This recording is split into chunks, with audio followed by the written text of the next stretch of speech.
My goodness, that was such a spiritual experience for me. Wow.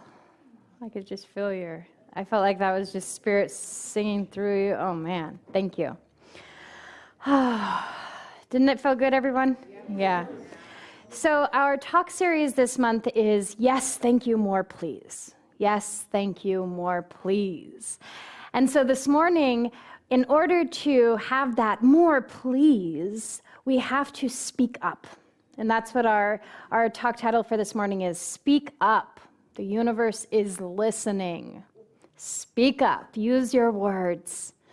It's no longer necessary for us to hide within ourselves and allow that power to just reside within us without sharing it with the rest of the world. And I was reminded of these most basic and powerful lessons in the foundations class that we had just completed. Foundations class is a 10-week class for people who are new to our community or would like to learn about the philosophy that we teach here. And we teach our core concepts, our spiritual principles and practices in order to gain understanding of this philosophy and help transform our own lives. And so at the last class of each foundations class, they have a final project. And it's a project that kind of expresses what they got out of the class. And so you can come up here after service, but these are some of the projects that they've done: steps in creative process, chaos into clarity, a diploma for freedom and prosperity, and this was Dwayne's. Anyway, come up here afterwards and check these out. It's really sweet. But one of the things that I most love in this class is there comes a point where where they get partnered up with prayer partners. And then their homework is then to call their prayer partner once a week and share stuff that's going on in their life, and then they pray for each other. And in this faith, in this philosophy, we pray a little different than in other philosophies. We use what's called affirmative prayer. So instead of feeling that we are in lack and are asking outside of us for something, we affirm the truth. The truth is, whether we're there yet and can buy into it yet, the truth is that we are perfect, whole, and complete aspects of the divine. We are perfect, whole, and complete. But that can be very hard for us to get or always feel, right, in this kind of interesting, sometimes chaotic world. And so we pray for each other. We affirm the truth of each other. We affirm that, yes, you are whole. I declare with authority that you are free, that you are healthy. And so we hold each other in this light and in this consciousness. We rise in consciousness together. And so when we get back together in class and they talk about this experience of having a prayer partner, it can be very vulnerable because you're sharing with somebody who you never knew. I mean, they get paired up with people who seeming opposites, right? And it always turns out that they have the most to share and to support each other in. And that's really interesting. And the healing factor of this all is they're starting to learn to use their voice.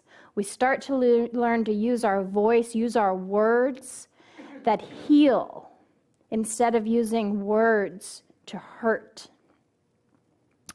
And so this morning I want to just talk about this kind of three-step, something's very funny. Oh,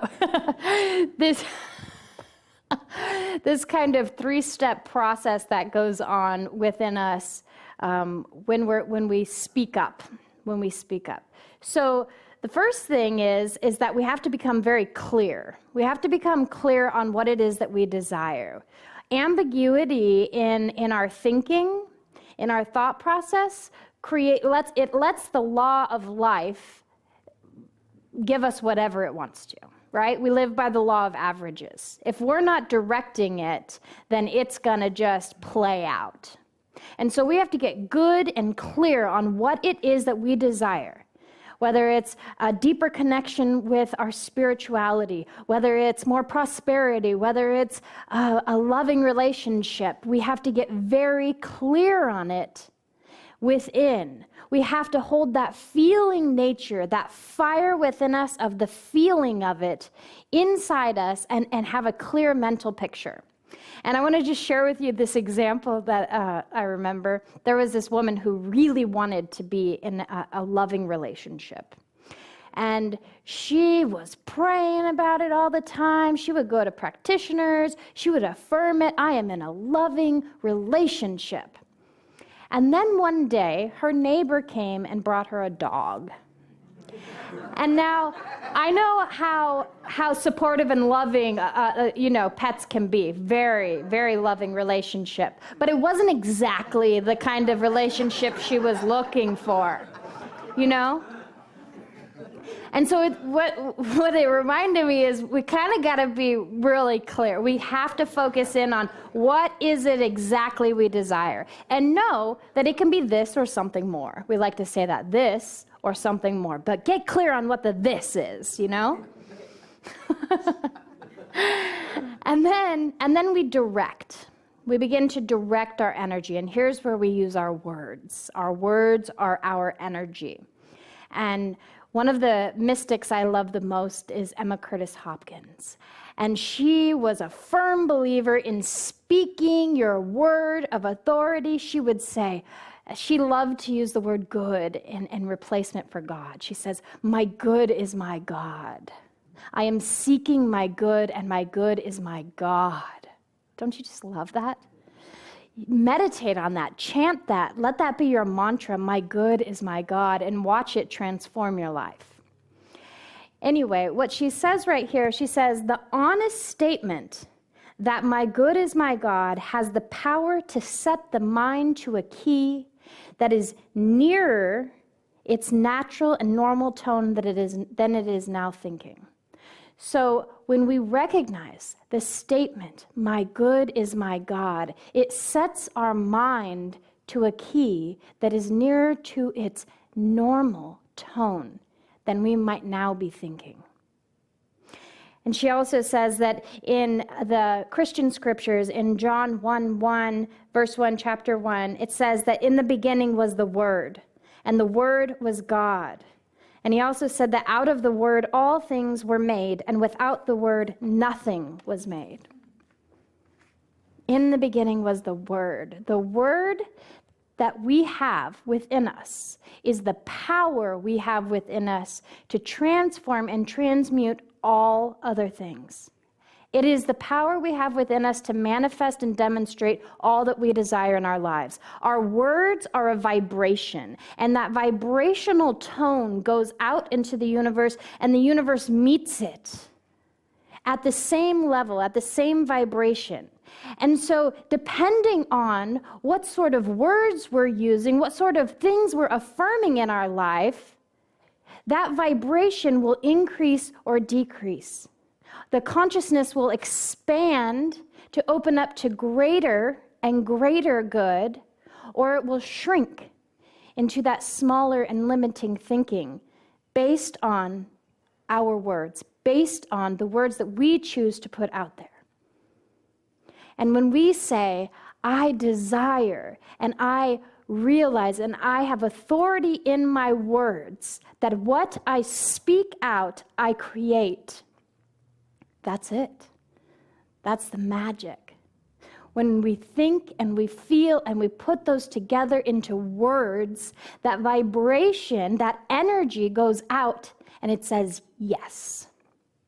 Yes. And then the last kind of part of this process is expectancy. Expectancy. And Esther Hicks says, the moment you say it, the skies will open up for you and the non-physical energies will begin to instantly orchestrate the manifestation of your desire. Let me say that again.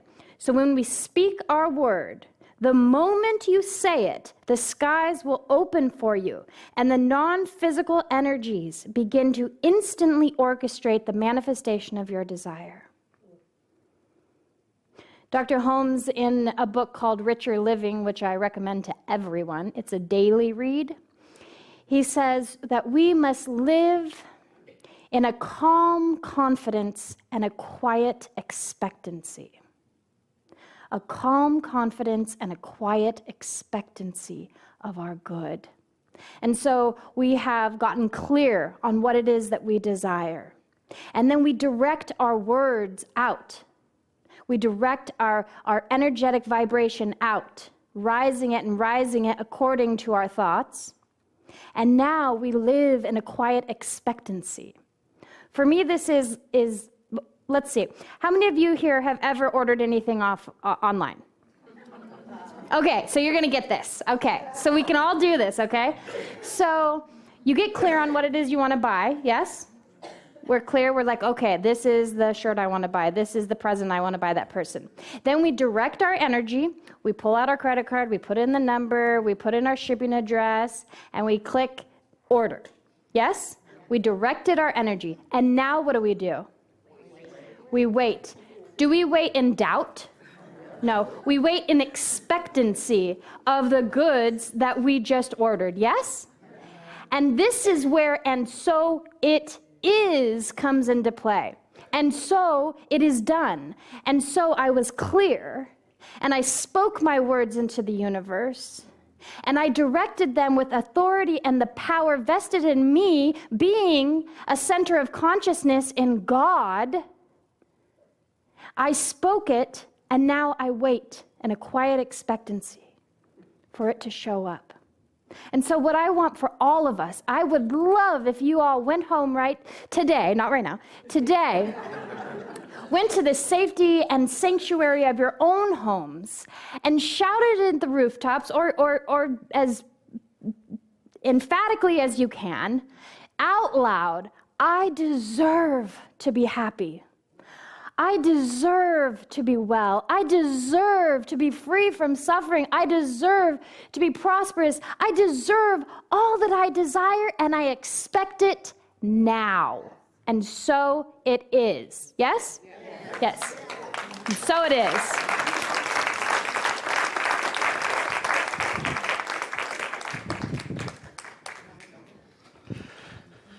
Thank you, and while I'm rearranging my notes, why don't you guys just say, I deserve to be happy at least, huh?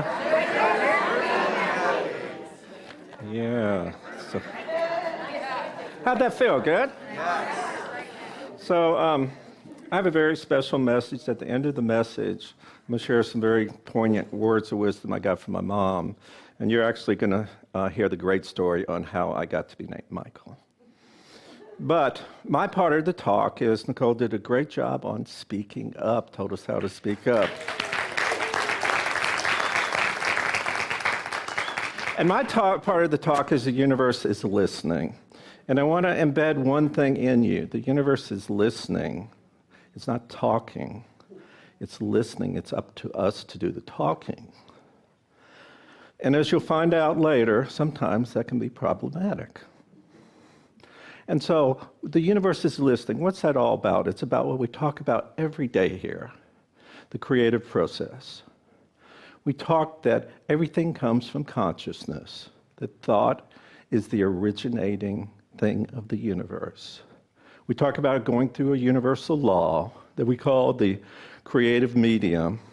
Our best metaphor is this beautiful thought, or this ugly thought, gets dropped into this fertile soil, and it becomes our life.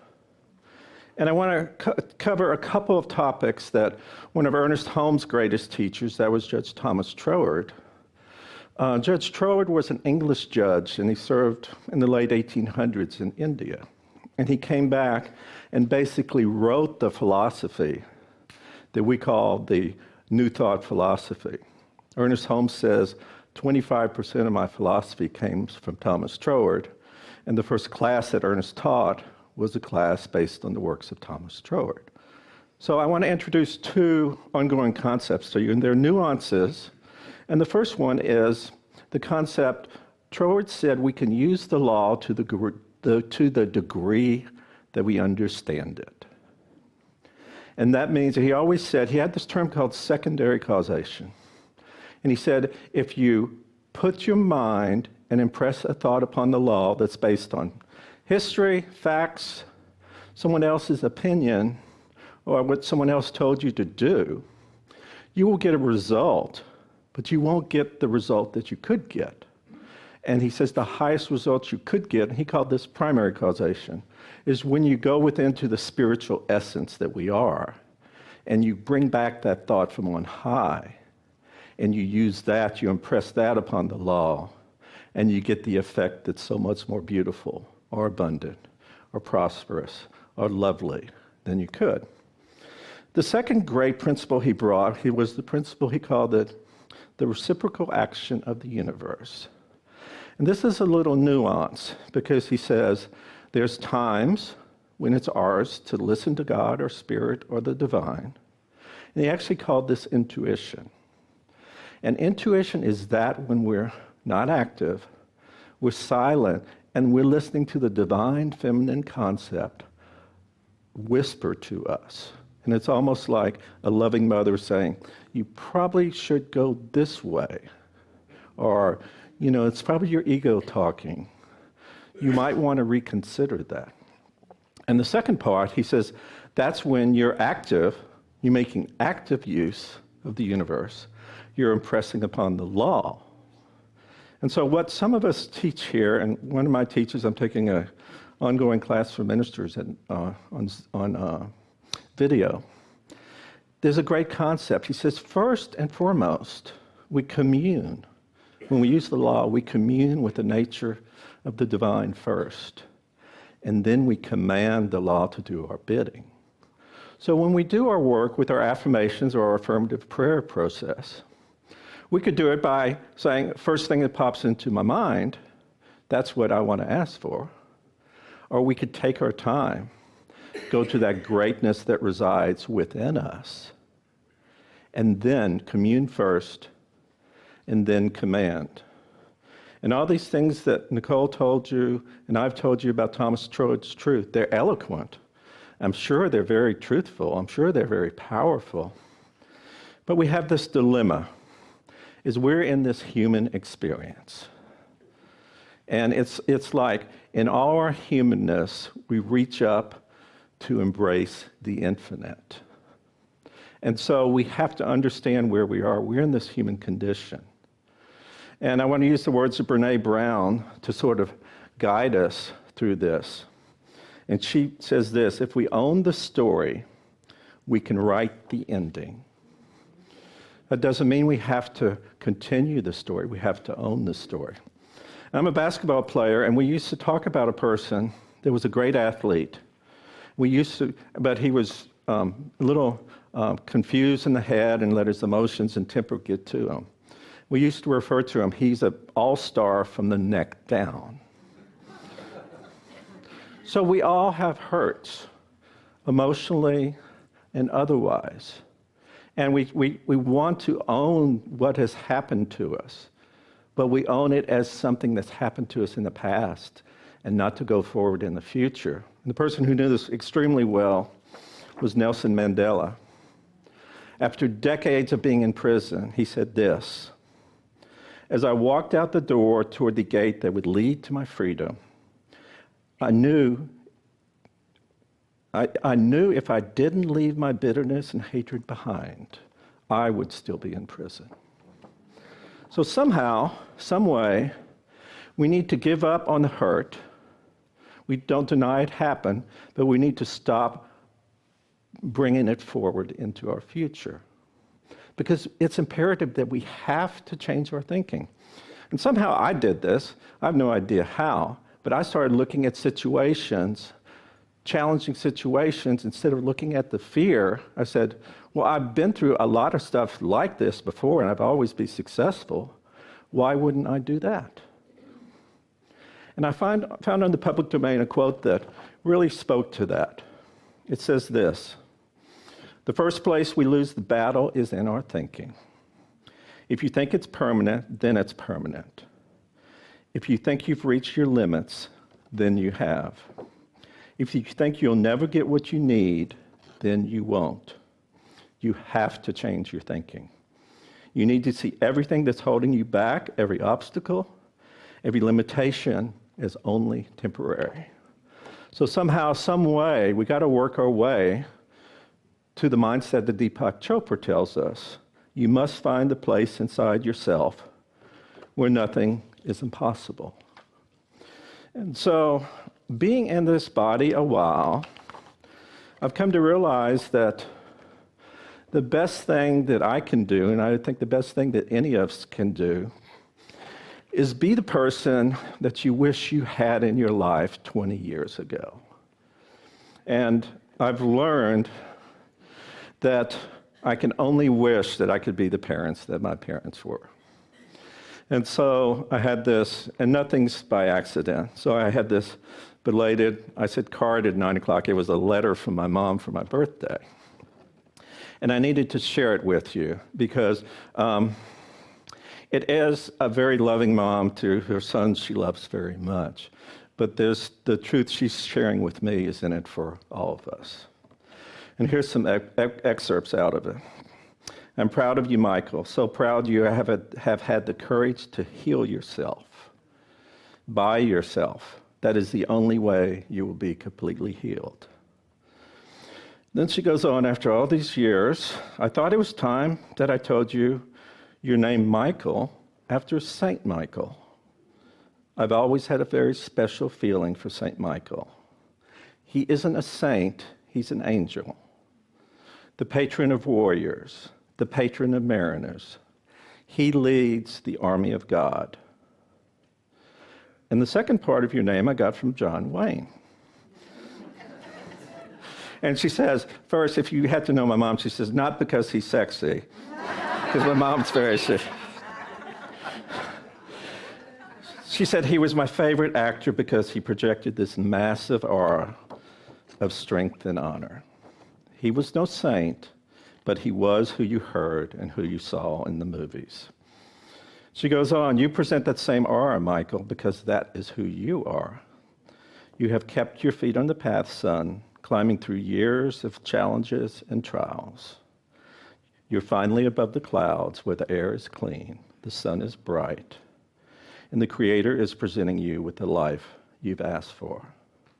Be thankful with every breath you breathe, every smile that lights your face and your heart. These are your times.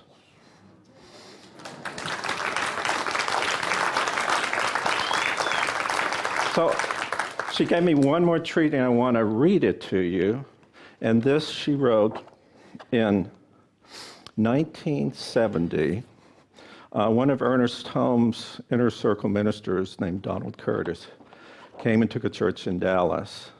And she loved his classes.